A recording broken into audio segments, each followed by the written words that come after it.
Maratha OBC वाद संपवायचा असेल तर ओबीसी मुलांची लग्न मराठा मुलींशी लावा.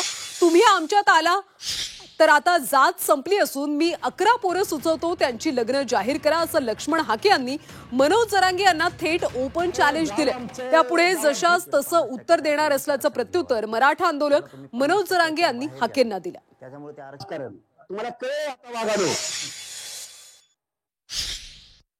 आम्हाला ओबीसी मधून आरक्षण पाहिजे. आम्ही मागास झालोय, आम्हाला ओबीसी मधूनच आरक्षण पाहिजे. तुम्ही मागास झाला. मग आता जरांगेला आमचं एक सांगणं आहे आणि जरांगेच्या मागे एक महाराज उभे राहतात. ऐका ऐका, 2 मिनिटं आता ऐका. कोणती सर्टिफिकेटच्या द्वारे तुम्ही ओबीसी मध्ये आलाय. आता आमच्यातले क्वालिफाईड आम्ही 11 पोरं सुचवतो. ऐका हो, आता पहिल्यांदा 11 विवाह आपल्यामध्ये करूया की. आता तुम्ही आमचं आलोय का नाही. 11 विवाह केले पाहिजेत का नाही केले पाहिजे. आता हे जगात पात्र राहिले का. आता सगळे सोयरे राहिले का. आता पाटील शांडलपुरी क्षत्रिय काय राहिले का. आता पहिल्यांदा 11 विवाह जाहीर करा. आमच्याकडे 11 पोरं आहेत बरं का. हे काय बोलतोय.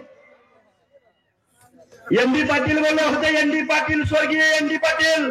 लग्न ठरवायची वेळ आली की शांडलपुरी क्षत्रिय आणि गावच्या सरपंच पदाची निवडणूक आली की आम्ही ओबीसी, आम्ही मागासवर्गीय. एनडी पाटील बोलले होते, मी नाही बरं का बोललो.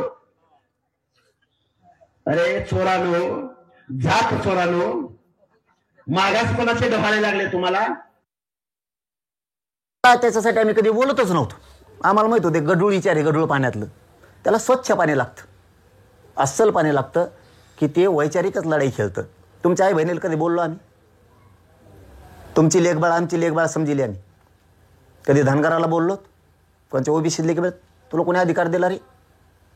लेखी बाळेला बोलायचं. आता पहिली भरली त्याच्यात. आता धनगरांनाही कळालं असं की ही पैदास आपल्यात आली आणि गरीब धनगराचं मराठ्याचं जुटून दिलं.